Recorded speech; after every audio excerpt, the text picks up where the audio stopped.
Hi class, we continue our study in chapter 6 talking about polynomial functions by moving into section 6.4, which is about factoring trinomials of the form x squared plus bx plus c and factoring out what we call the GCF, or the greatest common factor.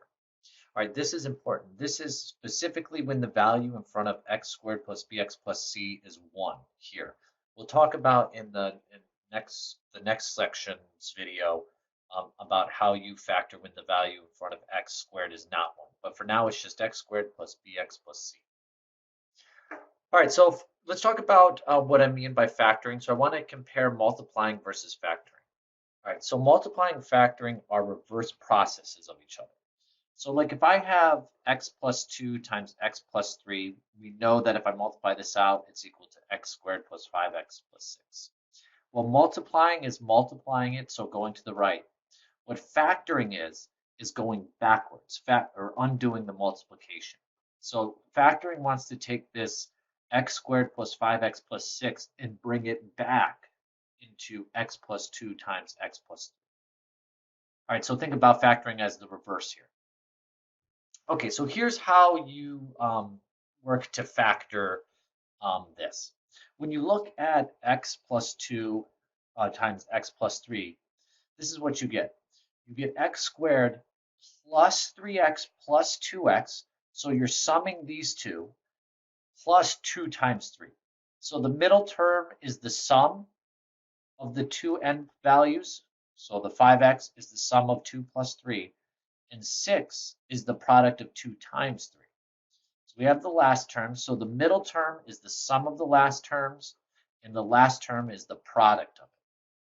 So notice that the coefficient here of x is 5, which is the sum of the last two terms. That's what's important. And then the final value here, this 6, is the product of the last two terms. Okay, so what you want to do when you want to factor. All right, I know this seems weird, but it's basically like a little number game. Okay, so if I want to factor x squared plus 11x plus 24, all right, I want to write it as x plus something times x minus something. What we need to figure out is two integers whose product, so who multiply to this value 24, yet sum to 11. Well, what are some numbers that have a product of 24? Well, 1 times 24, 2 times 12, 3 times 8, 4 times 6. Do any of these products, these two numbers that multiply together, sum to 11? Well, yeah. 3 times 8 is 24, and 3 plus 8 gets me 11, right there. So we see that. We found the two integers we're looking for. Excuse me. So since 3 times 8 equals 24, and 3 plus 8 is 11, we conclude that the last terms of the factors are 3 and 8. So this x squared plus 11x plus 24 will immediately factor. We're able to rewrite it as x plus 3 times x plus 8. Does this work? Yeah, if you could check this out by factoring this, or excuse me, by finding the product. If you multiply x plus 3 times x plus 8, you will get back to, you will be able to find the x squared plus 11x plus 24. So it works out. I also want to say it doesn't matter which way you write this. You could write it as x plus 3 times x plus 8, but that's still the same thing as x plus 8 times x plus 3. So it doesn't matter which way you write it. So just in conclusion, you're looking for two numbers that multiply to the last term, sum to the middle term. What's in the middle? All right, so to factor this, x squared plus bx plus c, look for two integers, p and q, whose product is c, that end term, and whose sum is the middle term, b. That is, p times q is equal to c, and p plus q is b. If such integers exist, the factored polynomial, once you find that p and q, boom, you can immediately factor it into x plus p times x plus q. Immediately. You got it. All right, so to factor a trinomial of the form like this with with a positive constant term c, okay, so where c is a constant term. If b is positive, look for two positive integers whose product is c and whose sum is b.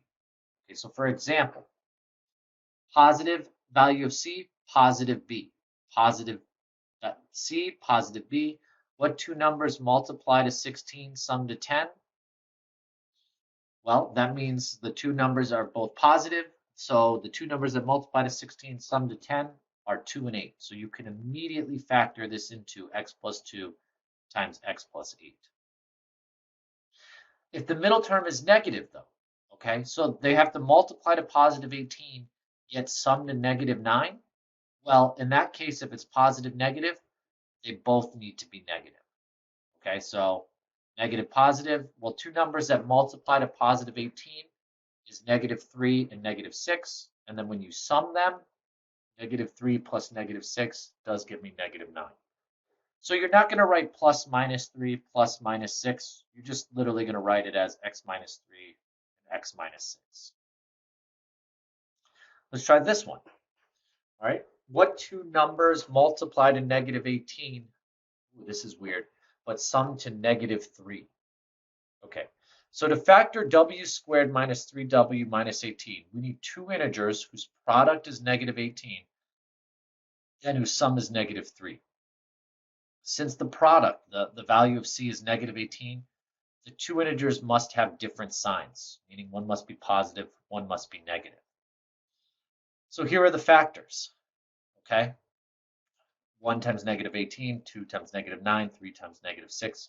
But also you could have 6 times negative 3, 9 times negative 2, 18 times negative 1. But if you look, if one value is 3 and one is negative 6, they multiply to negative 18. But 3 plus negative 6, yes, that also gets you negative 3. So I found it right here. Those are the two values I'm looking for, 3 and negative 6. So since 3 times negative 6 is negative 18, and 3 plus negative 6 is negative 3, we conclude the last terms of the factors are 3 and negative 6. So w squared minus 3w minus 18 does equal w plus 3 times w minus 6. So you can check this result by finding the product. And if you do that, you will see that it does get back to w squared minus 3w minus 18. So it works. Okay, to factor a trinomial of the form x squared plus bx plus c with a negative constant c, look for two integers with different signs whose product is c and whose sum is b. So same thing. So for example, x squared plus 2x minus 15, well, what two numbers multiply to negative 15 yet sum to positive 2? Well, if you take negative 3 plus 5, you do get 2. And negative 3 times positive 5 does give me negative 15. So if the c term is negative, the two signs must be different. All right, this one's a little bit weird. This has got two variables in it. So I have a squared plus 6ab plus b squared. So when you do this, write the trinomial in this form, a squared plus 6ba plus b squared. We need two monomials whose product is 8b squared and whose sum is 6b. So the last two terms, well, what multiplies to 8b squared but sums to 6b? Well, that's just 2b and 4b. So a squared plus 6ab plus b squared will equal a plus 2b times a plus 4b. So you can check this by finding the product. Another way to do this a little bit easier, if you have something like a squared, then ab, then b squared, you're just going to put an a and a b in both parts here. A, then b, and then you're just going to do that number game. Like what numbers multiply to 4, sum to 6? Well, that's 2 and 4, so I'll just put them right there. So you can do it that way as well. All right, let's talk about prime polynomials. Just as a prime number has no positive factors other than itself and 1, a polynomial that cannot be factored is called prime. So you can't factor it, it's prime. So if you look at something like this, write the polynomial in descending order. So if I wanted to factor x squared plus 6x minus 14, all right, we need two integers whose product is minus 14 and whose sum is 6. Since the product is negative, the integers must be different signs. So here are the possibilities. But you can see there's no two integers whose product is minus 14, yet whose sums to 6. So we say then that because none of these sums equal 6, we conclude that the trinomial is prime. Okay, it's prime. We can't factor it.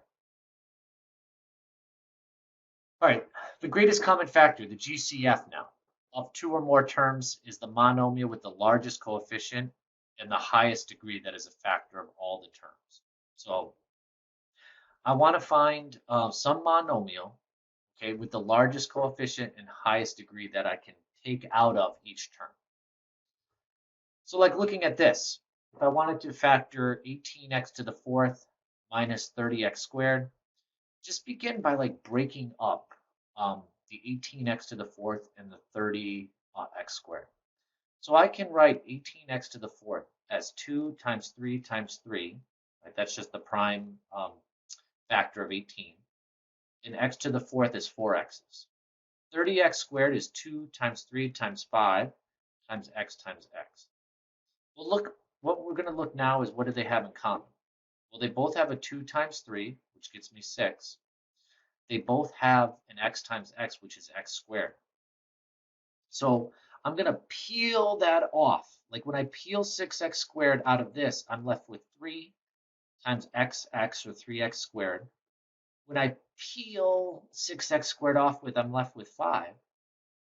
And then in the last part of factoring, all I'm going to do is take the common term, move it outside, this 6x squared, and then in parentheses, write what's left over. Well, after I took out the greatest common factor, what was left was just 3x squared minus 5. If you were to redistribute this, you'd see you'd get back to this. So you can check in your calculator that these two are actually equivalent expressions. So we were able to factor it correctly. All right, let's try this one. When you look at this, 3x cubed plus 21x squared plus 36x. The way you can figure out the greatest common factor is 3x. This is how I do it. Look at 3, 21, and 36. What's the largest number that divides evenly into it? It's 3. Then the trick, when you have x cubed, x squared, and an x, take out the lowest exponent, which is just x by itself, or x1. After you do that, after I take a 3x out of 3x squared, I'm left with x squared. After I take a 3 out of the 21, I'm left with 7. After I take an x out of the x squared, I'm just left with x. After I take a 3 out of the 36, I'm left with 12. And after I take an x out, there's no x left. So that's how I factored this one right here. All right, temporarily put aside the GCF 3x. Okay, now look at this one. Okay, look what I have left. I have x squared plus 7x plus 12. Whenever you factor, you need to go, hey, can I keep going? Well, are there any two integers whose product is 12 and his sum is 7? Yes. Yes, 3 times 4 gets me 12.